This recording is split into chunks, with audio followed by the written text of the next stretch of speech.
जय हिंद साथियों। आज जो हम लोग करने वाले हैं आर्मी क्लर्क के लिए प्रैक्टिस सेट नंबर 8 है। इससे पहले मैंने 7 पार्ट बना दिया है, अगर नहीं देखा है तो जाकर देख लीजिए प्लेलिस्ट में जाकर।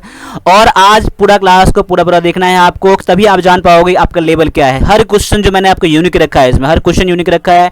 और इस पेपर आपको एग्जाम में 100% है, ऐसा ही पेपर देखने के लिए मिलेगा आपको। ऐसा पेपर आपको पूरे यूट्यूब पर आर्मी क्लर्क के लिए नहीं मिलने वाला है। और आज आपके लिए बहुत बड़ा खुशखबरी है, मैं अभी आप जस्ट बता रहा हूँ, अभी ज़्यादा मैं वेट नहीं कर पाऊंगा। तो इस क्लास को आप लाइक कर दीजिए अभी, ठीक है। और अगर चैनल को सब्सक्राइब नहीं करा है, चैनल को सब्सक्राइब जरूर करना। और आप लोग चैनल को जितना हो सके शेयर करें, ताकि हम लोग इस पर पूरा यूट्यूब पर आ जाए, ठीक है। देखिए साहब, आपके सामने खुशखबरी ये है कि आर्मी क्लर्क के लिए हम लोगों ने अभी एक टेस्ट सीरीज लॉन्च कराया है, जिसका नाम रखा है मैंने विजेता आर्मी टेस्ट सीरीज रखा है, जो कि अभी आर्मी क्लर्क के लिए है। ये पूरा 20 पेपर का रहेगा। कितना रहेगा इसमें? 20 पेपर रहेगा, यानी एक पेपर में 50 क्वेश्चन आते हैं, वैसे ही 20 पेपर आपका रहेगा, जिसमें कि इसका पूरा वीडियो सॉल्यूशन होगा। इसका हर एक क्वेश्चन का वीडियो सॉल्यूशन इसमें होगा, ठीक है। और इसका जो फी है मात्र 250 रुपया है, 250 रुपया है, ठीक है। अगर आपको ये टेस्ट ज्वाइन करना है तो इसमें मुझे व्हाट्सएप कर देना। और पेमेंट करने के लिए 8210718211 पे पेमेंट करना आपको, ठीक है। कॉल या बात करने के लिए आप ये नंबर रखना, और पेमेंट करने के लिए आप ये न करना, ठीक है। 8210718211 पेमेंट इस पर करना है। पेमेंट करके आप स्क्रीनशॉट से डाल देना, मैं आपका टेस्ट में इसको शामिल कर दूंगा। और ये टेस्ट जो चलेगा आपका OnePlus डिफेंस एकेडमी के मोबाइल एप्लीकेशन पे क्लास चलेगा ये। और ये वीडियो आपका जो सॉल्यूशन का मिलेगा वहाँ मिलेगा, और ये टेस्ट सीरीज पूरा आपका वहीं पर एप्लीकेशन पर अवेलेबल रहेगा, ठीक है। ये क्लास ज्वाइन करना है तो क्लास को आप ज्वाइन कर लीजिए। और ये डेली चलेगा एक टेस्ट, आपको एक साथ नहीं मिलने वाला, आपको ये डेली एक टेस्ट मिलेगा। यानी कि 31 अक्टूबर से पहले आपका ये 20 टेस्ट खत्म हो जाएगा। ये क्लास कल से स्टार्ट हो रहा है, कल से क्लास स्टार्ट हो रहा है। जितना अधिक बच्चों को आप ज्वाइन करवा सकते हैं ज्वाइन करवा लीजिए, ठीक है। अगर आप दूसरे बच्चों को ज्वाइन करवाते हैं तो आपको कम से कम, मैंने 10% का रखा है, कम से कम मैंने बताया है 10% का आपको डिस्काउंट मिल जाएगा आपके इस पर, ठीक है। तो जितना जल्दी हो सके क्लास को शेयर करिए, ठीक है। और जो भी है आप मुझे कमेंट करके मुझे पूछ सकते हैं, ठीक है। तो देखिए स्टार्ट कर लेते हैं। आज का ये पहला क्वेश्चन है आपके सामने में कि भारतवर्ष में संयुक्त राष्ट्र का सदस्य कब बना? माफ कीजिएगा, भारतवर्ष यानी कौन से वर्ष में संयुक्त राष्ट्र का यानी कि यूनाइटेड नेशन का सदस्य बना था? ऑप्शन आपके पास 4 है, 1945, 1960, 1947 और 1959, यानी कि 4 ऑप्शन आपके पास है। तो आपको पता करना है कि संयुक्त राष्ट्र का सदस्य कब बना था हमारा देश भारत। तो आपका आंसर ऑप्शन नंबर ए है, तो आपका आंसर यहाँ बिल्कुल 100% सही है। कभी कभी आपको पूछ लिया जाता है कि यूनाइटेड नेशन का मुख्यालय कहाँ है, हेडक्वार्टर कहाँ है, तो याद कर लीजिए ये है न्यूयॉर्क सिटी में। कहाँ पर है? न्यूयॉर्क में है, ठीक है। न्यूयॉर्क सिटी में इसका हेडक्वार्टर है, ठीक है। अगला क्वेश्चन आपके सामने में है कि समुद्रगुप्त के दरबारी कवि कौन थे? समुद्रगुप्त के दरबारी कवि कौन थे? क्या बाणभट्ट थे, हरिसेन थे, चांदबरदाई थे, या फिर भवभूति थे?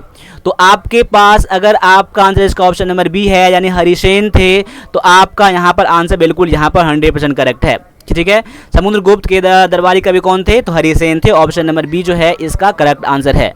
अगला क्वेश्चन आपके सामने में है, जैनियों के पहले तीर्थंकर कौन थे? जैनियों के पहले तीर्थंकर कौन थे? क्या अरिस्तनेमी थे, या पार्श्वनाथ थे, या फिर अजीतनाथ थे, या फिर ऋषभदेव थे? तो 4 ऑप्शन में से जो आपका आंसर ऑप्शन नंबर डी है, अगर आपका भी आंसर ऑप्शन नंबर डी है तो बिल्कुल आपका 100% यहाँ पर आंसर करेक्ट है। इसके बारे में एक पॉइंट और नोट कर लीजिएगा, इसका स्क्रीनशॉट ले लीजिए। आपको ऐसा क्वेश्चन, आपको हमेशा क्वेश्चन पूछा जाता है ऐसे क्वेश्चन, ठीक है। आपको इतने से अगर जैन धर्म के बारे में क्वेश्चन आएगा तो उम्मीद करिए कि आपका यहीं से आएगा। यानी कि जो मैंने बताया यहाँ पर, तो कब ये कौन से तीर्थंकर थे, तो ये आपके ऑप्शन है। तो यहाँ पर आप इसका स्क्रीनशॉट लीजिए, नोट बना के याद कर लीजिएगा।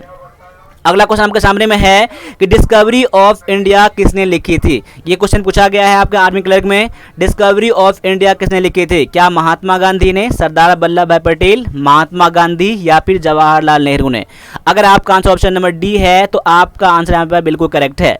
आगे देख लीजिए, अगला पॉइंट है, इसमें कुछ जो नोट है इसका नोट कर लीजिएगा, स्क्रीनशॉट ले लीजिए, ठीक है। आप स्क्रीनशॉट ले लीजिए, इसका नोट बना लीजिएगा। जो देखिए महात्मा गांधी के द्वारा जो फेमस बुक है, जो लिखा गया था, जो आपके एग्जाम में पूछे जाते हैं बार बार, ये आपके सामने में है। इसको आप नोट करके रिवीजन जरूर करना है। देखिए रिवीजन जरूर करिएगा, इतना मैं हमेशा कहना चाहता हूँ, ठीक है। जब तक रिवीजन नहीं करेंगे तो आपको पढ़ के कोई फ़ायदा नहीं मिलने वाला आपको। अगला क्वेश्चन आपके सामने में है कि फिरोज शाह किस वंश के थे। क्वेश्चन नंबर 5, क्वेश्चन नंबर 5 का आंसर जो हो जाएगा, पहले ऑप्शन देख लीजिए क्या है, लोधी वंश, तुगलक वंश, खिलजी वंश या फिर रोमानोव वंश। तो देखिए अगर आपका आंसर ऑप्शन नंबर बी है, यानी कि फिरोज शाह तुगलक का कौन से वंश से संबंधित था, ये तुगलक वंश से संबंधित था। ऑप्शन नंबर बी जो है इसका करेक्ट आंसर है। ठीक है, आगे है, एक आदमी पृथ्वी पर अधिक भार दबाता है, यानी अधिक भार कब ये प्रोड्यूस करता है एक आदमी, क्या बैठने की स्थिति में, खड़ा होने की स्थिति में या लेटने की स्थिति में, या इनमें से कोई नहीं।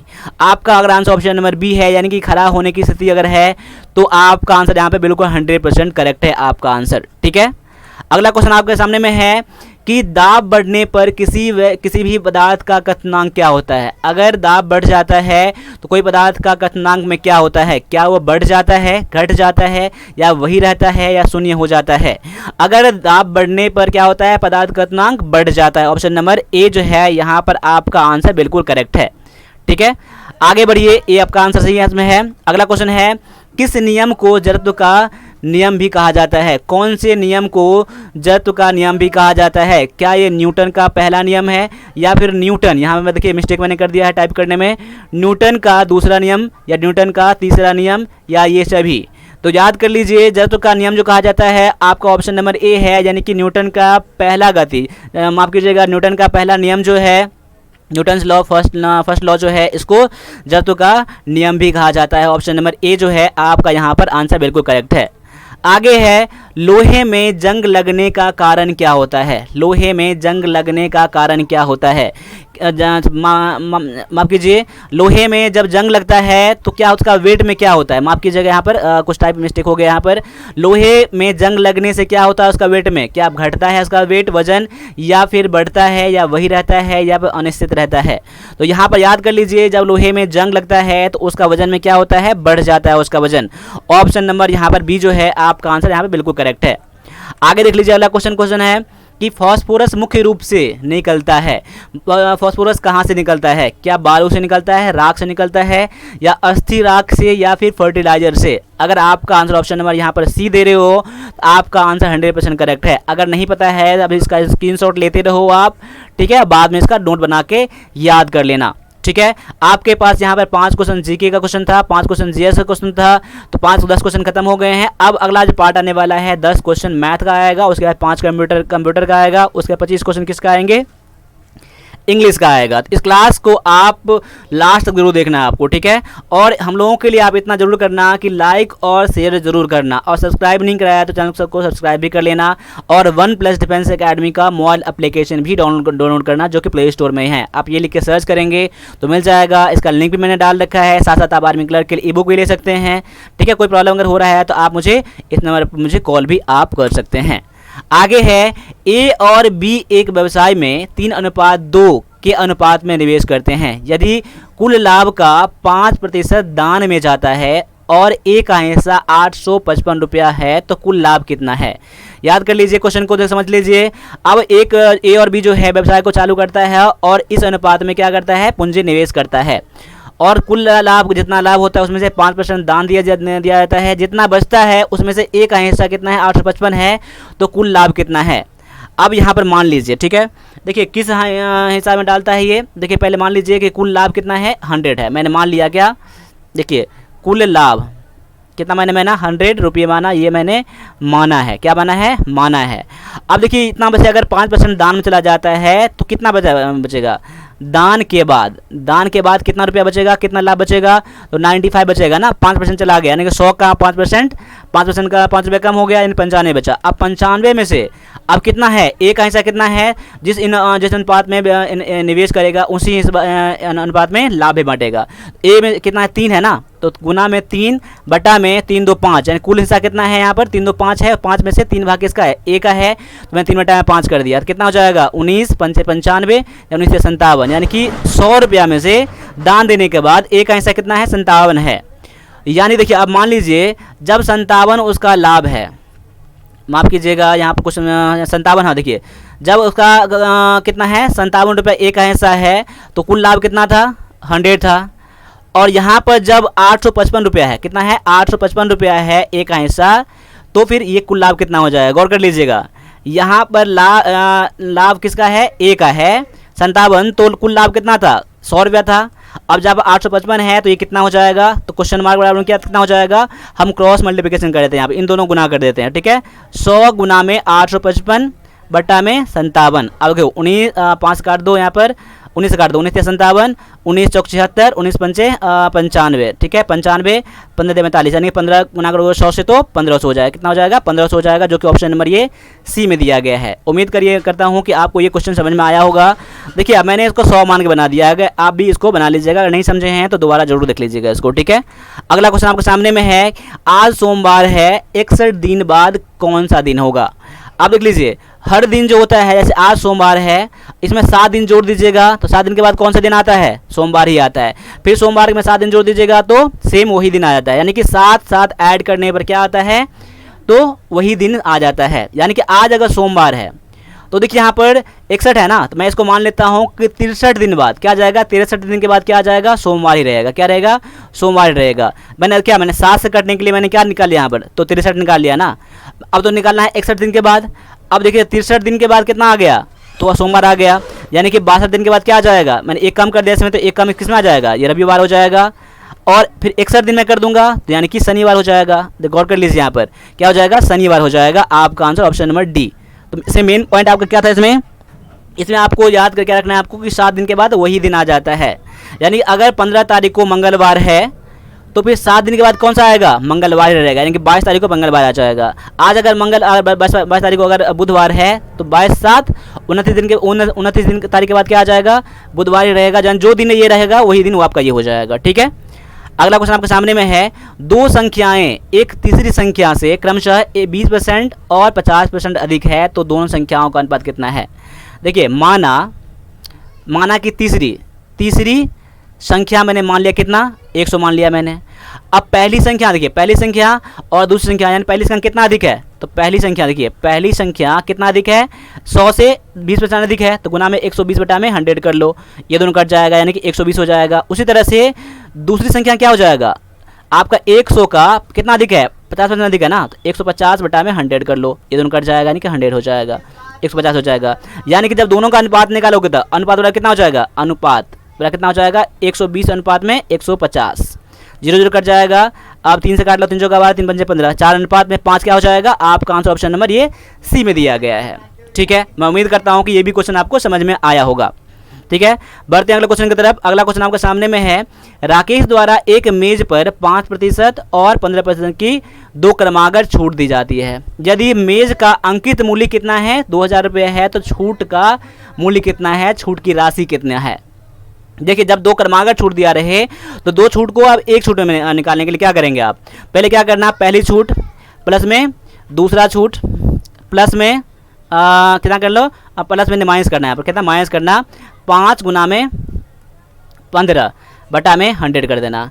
जो निकलेगा वो क्या आ जाएगा, इसका कुल छूट निकल जाएगा। देखिए क्रमागत छूट मतलब क्या होता है, पहला छूट देता है उसी मूल्य पर 15% छूट देता है, यानी कि 5 कितना हो जाएगा, 15 5 20 माइनस में 15 5 75, यानी कि 0.75 हो जाएगा, यानी कि 19.25। यानी इन दोनों के जो क्रमागत छूट है इसका एक छूट निकालने के लिए इतना निकलता है, ठीक है। अब निकालने का तरीका मैंने बता दिया, तरीका ये है अब निकालने के लिए, ठीक है। अब यानी कि छूट कितना है यहाँ पर, यानी 2000 का कितना निकालेंगे, 2000 का 19.25 बटा में 100। अब काट दो, यहाँ पर 0 0 कट जाएगा, यानी 20 गुना में कितना हो जाएगा, 20 गुना में 19.25। देखिए यहाँ पर, यानी कि अब यहाँ कितना काट के हो जाएगा, उसका नाम 38, यानी कि कितना हो जाएगा 38 नहीं, पॉइंट यहाँ 25 है, यानी कि 385 हो जाएगा। कितना हो जाएगा, 385। आपका आंसर हो जाएगा ऑप्शन नंबर ये ए में दिया गया। बस गुना कर लेना आप जैसे गुना करना चाहो, यानी देखो 20 इंटू में 85 था ना यहाँ पर, ठीक है, 25 था यहाँ पर, तो आपका क्या हो जाएगा, गुना करने पर इतना हो जाएगा आपका आंसर, ठीक है। आगे बढ़ता हूँ, अगला क्वेश्चन आपके सामने में है, अमर एक काम को 10 दिन में कर सकता है, वह इस काम पर 4 दिन काम करता है और फिर अरुण इसे 9 दिन में पूरा करता है। अमर और अरुण मिलकर काम को कितने दिन में पूरा कर सकता है। देखिए दोनों मिलकर काम निकालना है आपको, तो ए का तो काम पता है कि 10 दिन में कर सकता है, बी का पता नहीं है, तो बी का निकालेंगे, पहले करते हैं क्या। देखो पहले ए ने कितना काम करा, तो 10 दिन, ए का कुल काम कितना है, ए का यानी अमर का, ए मतलब अमर का कुल काम कितना है, यानी देखो एक दिन में वो कितना काम करेगा, 1/4 काम करेगा, तो 4 दिन यहाँ पर है ना, तो 4/10 भाग काम कर लेगा, यानी कि 2/5 भाग काम कर लेगा। अब शेष काम कितना बचा, यहाँ पर मैं करता हूँ शेष काम कितना बचा यहाँ पर, तो 1 - 2/5 है यहाँ पर है, यानी 3/5। 3/5 कौन काम कर रहा है, अब कौन काम कर रहा है, तो अब ये काम कर रहा है कौन, तो अरुण काम कर रहा है। देखो अमर ने इतना काम कर लिया, शेष काम इतना बचा, इस काम जो बचा कितना दिन लगा उसको, अरुण को 9 दिन लगा है ना, यानी कि अब अरुण काम कर सकता है कितना दिन में, अकेले कितना दिन में कर सकता है, 9 गुना में 5/3 कर दो, उसको उल्टा दो, ठीक है, 3 या 9, 5 या 15 दिन में। यानी कि अब अब इससे ये निकल गया कि 15 दिन में कौन कर सकता है काम, बी काम कर सकता है अकेले। अब ए काम कर सकता है 10 दिन में, बी काम कर सकता है 15 दिन में, यानी कि अमर काम कर सकता है 10 दिन में और अरुण काम कर सकता है 15 दिन में, जब दोनों मिलके। अब देखिए दोनों यहाँ कर लीजिए, दोनों मिलकर काम कितना दिन में करेगा, तो 10 गुना में 15 कर लो, बटा में 10 प्लस में 15 कर लो। ये तरीका है, शॉर्टकट तरीका है निकालने का। और भी तरीका है इसका है, यानी ए करता है 10 दिन में, बी करता है 15 दिन में, तो जब दोनों मिलकर काम करेगा तो क्या करेंगे, 10 गुना में 15 बटा में 10 प्लस 15, यानी कि 10 गुना में 15 बटा में 25 हो जाएगा। यहाँ को जाकर 5 × 5 = 25, 5 × 10, 5 × 5 = 15, यानी 3 × 6। दोनों मिलकर काम करेगा तो कितना दिन लगेगा, 6 दिन लगेगा। आपका आंसर हो जाएगा ऑप्शन नंबर डी, ठीक है। आगे है, यदि किसी वृत्त की त्रिज्या में 50% की कमी हो जाती है तो उसके क्षेत्रफल में प्रतिशत कमी कितना हो जाएगा। देखिए ये आपका त्रिज्या है, वृत्त है। मैंने इससे पहले बताया आपको स्क्वायर में कमी करता है, तो अगर रेक्टेंगल में कमी करता है तो अब ये वृत्त वाला है। बहुत ही आसान सा क्वेश्चन है, बहुत ही ट्रिकी क्वेश्चन है, इसको याद कर लीजिएगा, फॉर्मूला याद कर लीजिएगा। अगर किसी वृत्त की त्रिज्या में कुछ % की कमी किया जाता है तो क्षेत्रफल में होने वाला कमी, यानी क्षेत्रफल में अगर त्रिज्या में कम करेगा क्षेत्रफल में कमी हो जाएगी, अगर वृद्धि करेगा तो वृद्धि हो जाएगी। अब याद कर लीजिए, यानी कि अगर इसका फॉर्मूला क्या होता है, प्रतिशत कमी बराबर कितना हो जाएगा, 2x प्लस माइनस x² बटा में 100। यानी देखो 2x, x क्या हो जाएगा, 50 हो जाएगा, यहाँ पर 2 गुना में 50 माइनस में 50 गुना में 50 हो जाएगा, बटा में 100 हो जाएगा, 0 0 0 कट जाएगा, यानी कि 100 माइनस में 25 हो जाएगा, यानी कि 75% क्या हो जाएगी, क्षेत्रफल में कमी हो जाएगी।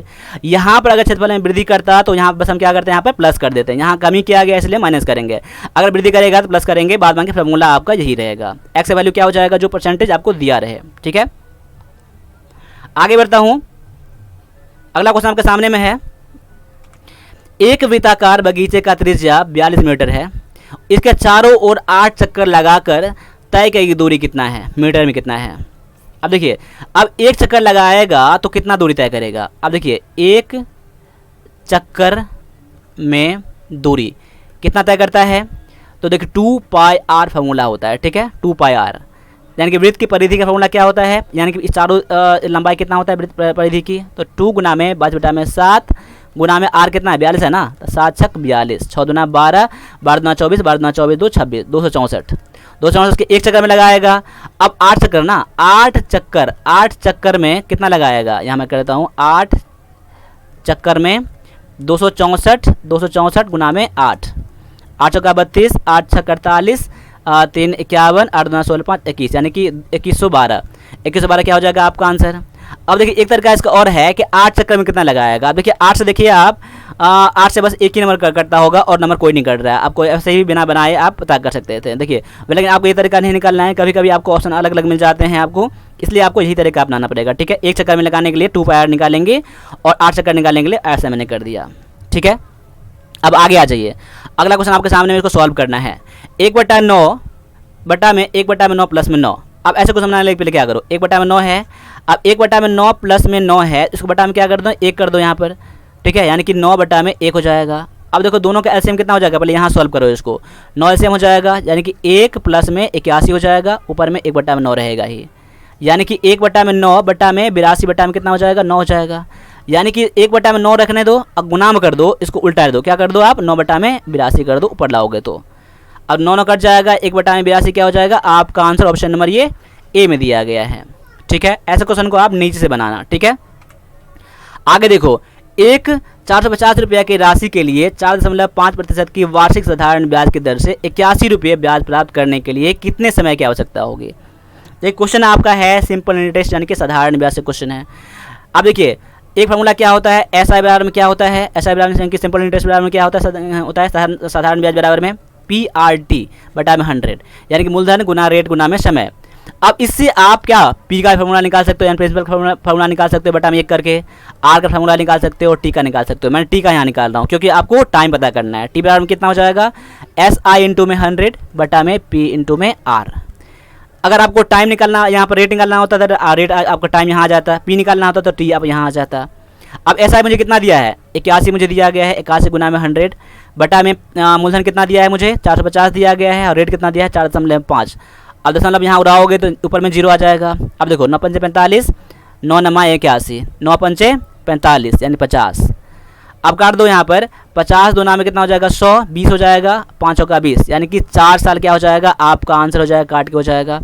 आपको फार्मूला इस पर बना देना है, बाद बाकी यहाँ पर थोड़ा क्रॉस ज़्यादा यहाँ पर हो गया है, इसे बैठा के आप बना लेना, आपका आंसर क्या आ जाएगा ऑप्शन नंबर ए हो जाएगा। ठीक है, मैं उम्मीद करता हूँ कि आपको क्वेश्चन समझ में आया होगा। देखिए फार्मूला जहाँ भी लग रहे हैं फार्मूला आपको याद होना ही चाहिए, क्योंकि आर्मी के एग्जाम में एक फार्मूला भी एक क्या होता है क्वेश्चन के बारे में होता है, कभी कभी डायरेक्टली आपके एग्जाम में फार्मूला ही आ जाते हैं। आगे देख लीजिए, क्वेश्चन ये है P और Q की वर्तमान आयु का अनुपात 3:4 है। 5 वर्ष पहले उसकी आयु का अनुपात इतना था, तो वर्तमान में उनकी आयु कितनी है। मैं मान लेता हूँ क्या वर्तमान में उसकी आयु कितनी है, वर्तमान में P की आयु कितना है 3x है, ये P की आयु है। अब Q की आयु कितना हो जाएगा 4x मैं मान लूँगा, क्योंकि यहाँ से मैं 3x और 4x मैंने कर दिया। अब दोनों का अनुपात मुझे दिया है ना, 3x बटा में 4x कर देता हूँ दोनों अनुपात। 5 वर्ष पहले है, 5 वर्ष पहले मैंने कर दिया, दोनों में -5 कर दिया मैंने। अब अनुपात कितना हो गया 5 बटा में 7 हो गया। अब दोनों क्रॉस कर लो, गुना कर लो क्रॉस। ठीक है, अब देखो 7 दिया में 21x माइनस में 7 पंचे 35। अब 5 का 20, 5 पंचे 25, क्या हो जाएगा 5 का 20x माइनस में 25। इसको इस तरफ कर लो, इसको इस तरफ कर लो, इसको इस तरफ करोगे कितना 21x में से 20x गया तो x बच जाएगा, और इसको इस तरफ करोगे कितना प्लस में आ जाएगा, प्लस में रहेगा ही, यानी कि 10 हो जाएगा। x बराबर कितना हो गया 10 हो गया।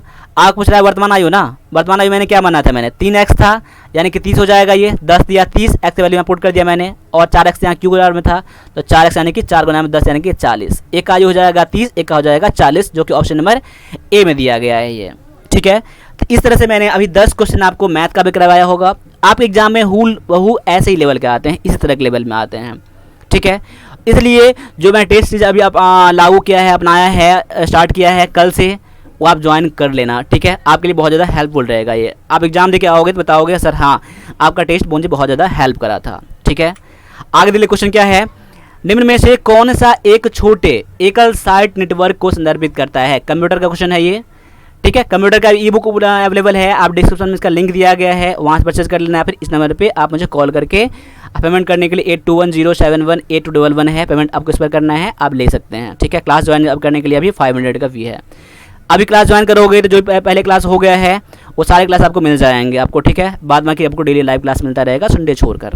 ठीक है, आगे है देखिए, तो क्या कहते हैं उसको, लैन कहते हैं, DSL कहते हैं, या फिर रैम कहते हैं, या फिर USB कहते हैं। इसको कहा जाता है क्या, लैन कहा जाता है। क्या कहा जाता है, लैन कहा जाता है। ठीक है, अब लैन का अब कभी कभी क्या होता है आपके एग्जाम में इसका फुल फॉर्म पूछ लिया जाता है। ठीक है, लैन का फुल फॉर्म क्या है। ठीक है, लैन का फुल फॉर्म क्या है, DSL का फुल फॉर्म क्या है, रैम का फुल फॉर्म क्या है। ठीक है, USB फुल फॉर्म क्या है।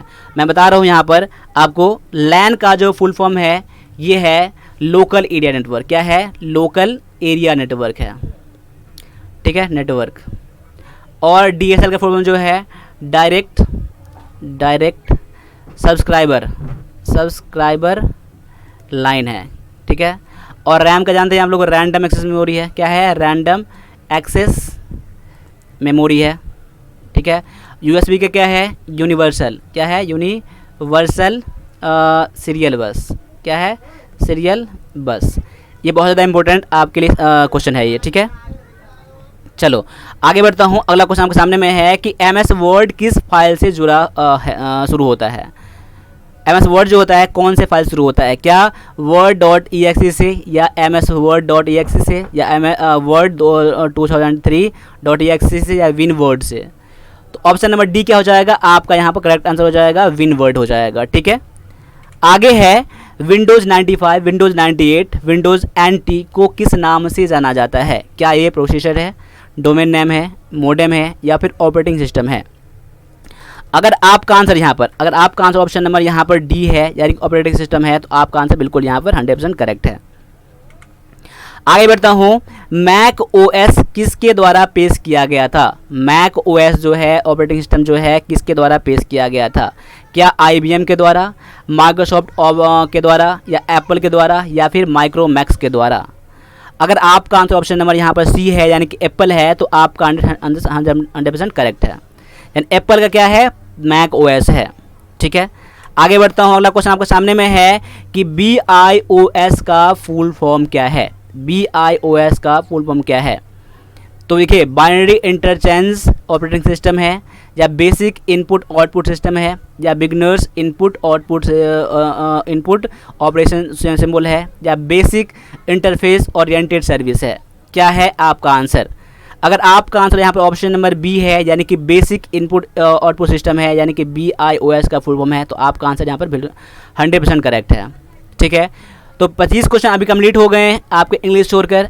तो अब आपके सामने में इंग्लिश का सेक्शन आ रहा है। अभी इंग्लिश का सेक्शन में देख लीजिए, सबसे पहला जो है आपका पैसेज है, और पैसेज जो है, पैसेज मैं तो अभी तो कराऊंगा नहीं, क्लास बहुत ज़्यादा लंबा हो जाएगा। ठीक है, इसलिए मैं इसका आंसर करा रहा हूँ, और अगले क्लास में मैं इसको डायरेक्टली पैसेज का ये मैं करूँगा डिस्कशन। ठीक है, आप इसका स्क्रीनशॉट ले लो अभी एक बार। ठीक है, ताकि आप ना प्रैक्टिस करना मेरे करवाने से पहले। अब देख लीजिए, मैं इसका आंसर बता रहा हूँ, आंसर नोट कर लीजिएगा कि 26 का जो आंसर हो जाएगा ऑप्शन नंबर यहाँ ए हो जाएगा। ठीक है, आप चेक कर लेना बनाकर। अगला क्वेश्चन मैं बता रहा हूँ 27 का आंसर नोट कर लीजिए, ऑप्शन नंबर यहाँ सी हो जाएगा। ठीक है, आगे है 28 नंबर का आंसर हो जाएगा ऑप्शन नंबर बी। ठीक है, 29 आपके सामने में है, इसका आंसर हो जाएगा ए।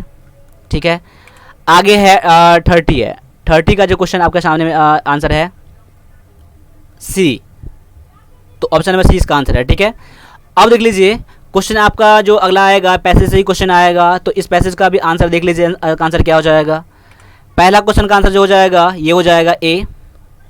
दूसरा क्वेश्चन आपके सामने में है, इसका आंसर नोट कर लीजिए, इसका आंसर हो जाएगा बी। ठीक है, एम हो जाएगा इसका आंसर। अगला क्वेश्चन आपके सामने में है 33, इसका आंसर नोट कर लीजिएगा, ए हो जाएगा। मैं इसका सॉल्यूशन अगले क्लास में कराऊंगा। ठीक है, बस का आंसर बता रहा हूँ, पैसेज करके आप आंसर कर लीजिएगा। ठीक है, अब 34 का जो आंसर हो जाएगा ये हो जाएगा सी। अगला क्वेश्चन 35 है, इसका आंसर हो जाएगा डी। ठीक है, अब आ जाइए, इसका मैं आगे सॉल्यूशन कर रहा हूँ। अब आपका सायोनिम एंटोनिम का, उसके बाद आए common error, PQRS, article preposition. अब यहाँ पहला क्वेश्चन जो आपके सामने में है, एंटोनिम ऑफ प्लैकेट। प्लैकेट का एंटोनिम पता करना है। इसके लिए 4 वर्ड है, एजिटेट, अपीज, चीयर और पैसिफाई। अब देखिए, प्लैकेट का एंटोनिम में क्या हो जाएगा? प्लैकेट मतलब क्या होता है कि एक तरह से जैसे किसी को सताना, बिगाड़ना, गुस्सा दिलाना, ये होता है प्लैकेट होता है। तो इसका एंटोनिम में जो बेस हो जाएगा, इसका पैसिफाई हो जाएगा। इसका मतलब क्या होता है? शांत करना। क्या होता है? शांत करना होता है इसका आंसर। ऑप्शन नंबर डी हो जाएगा। ठीक है, और देखिए एजिटेट मतलब वही होता है, इसका एंटोनिम में एजिटेट ले लीजिएगा। ठीक है, आप अपीज मतलब होता है खुश करना होता है। ठीक है, तो यहाँ पर ये नहीं होगा। चेयर मतलब होता है खुशी होता है, जॉय जो होता है ये होता है। लेकिन इसका बेस्ट जो आंसर हो रहा है इसका डी हो रहा है ऑप्शन। आगे है एंटोनिम ऑफ मिटिगेट। अब देखिए मिटिगेट का जो 4 ऑप्शन आपके सामने दिया गया है, एक है अबेट, इंटेंसिफाई, काम और कंपोज। ठीक है, तो इसका जो आंसर हो जाएगा, मिटिगेट मतलब होता है क्या होता है? तो कम करना होता है। क्या होता है? कम करना। ठीक है, तो अबेट क्या, इसका आंसर जो हो जाएगा ऑप्शन नंबर बी हो जाएगा। जो इंटेंसिफाई मतलब क्या होता है? बढ़ा देना होता है। क्या होता है? बढ़ा देना। इसे होता है मिटिगेट मतलब कम करना, इसका होता है आपका बढ़ा देना। क्या होता है? बढ़ा देना। इसका मतलब याद कर लीजिए, कम होना होता है। दोनों मैंने कर दिया। अबेट मतलब क्या हो जाएगा? कम होना होता है, कम करना होता है अबेट। इसका साइनोनिम में क्या हो जाएगा? इसका आंसर हो जाएगा काम मतलब शांत करना होता है, कंपोज मतलब बनाना होता है। ठीक है, यहाँ क्या है? बढ़ाना है यहाँ पर, क्या बढ़ा देना। ऑप्शन नंबर बी इसका करेक्ट आंसर है। आगे है साइनोनिम ऑफ ब्रीफ।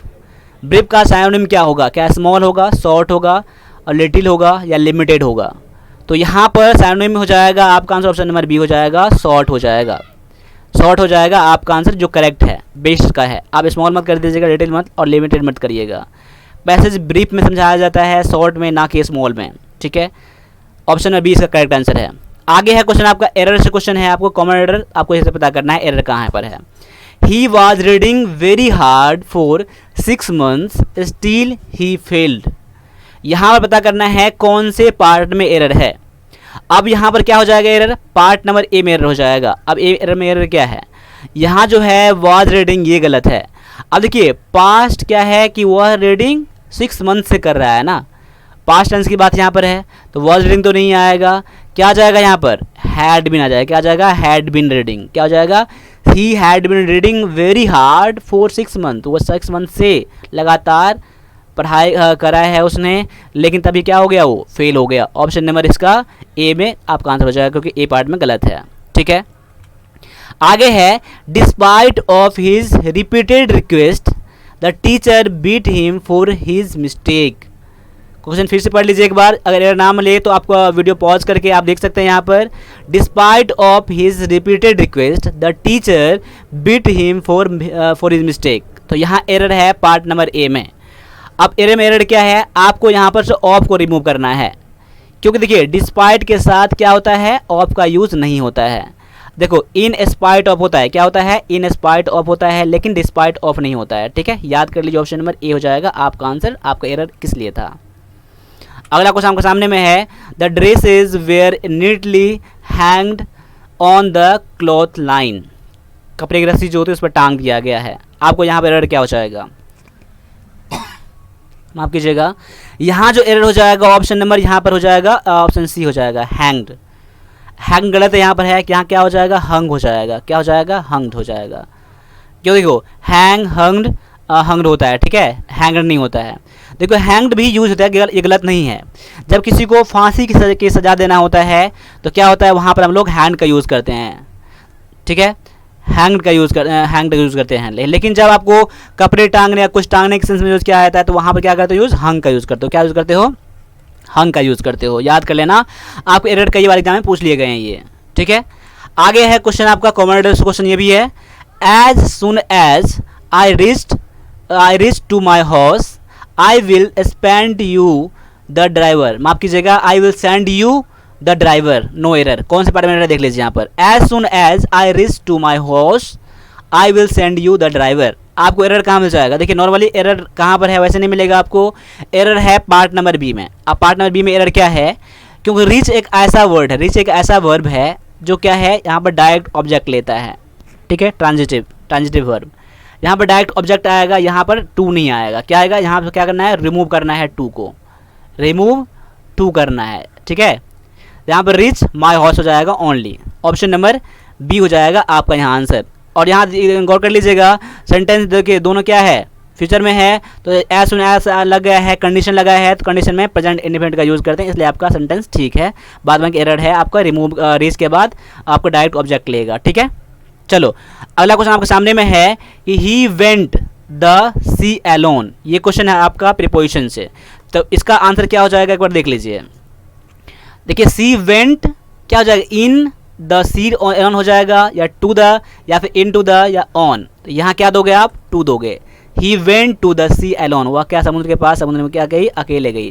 ठीक है, समुद्र के पास। ठीक है, ऑप्शन नंबर यहाँ हो जाएगा बी हो जाएगा आपका आंसर। ठीक है, चलो अगला क्वेश्चन है, Mohan will never pass his SSC examination he works hard.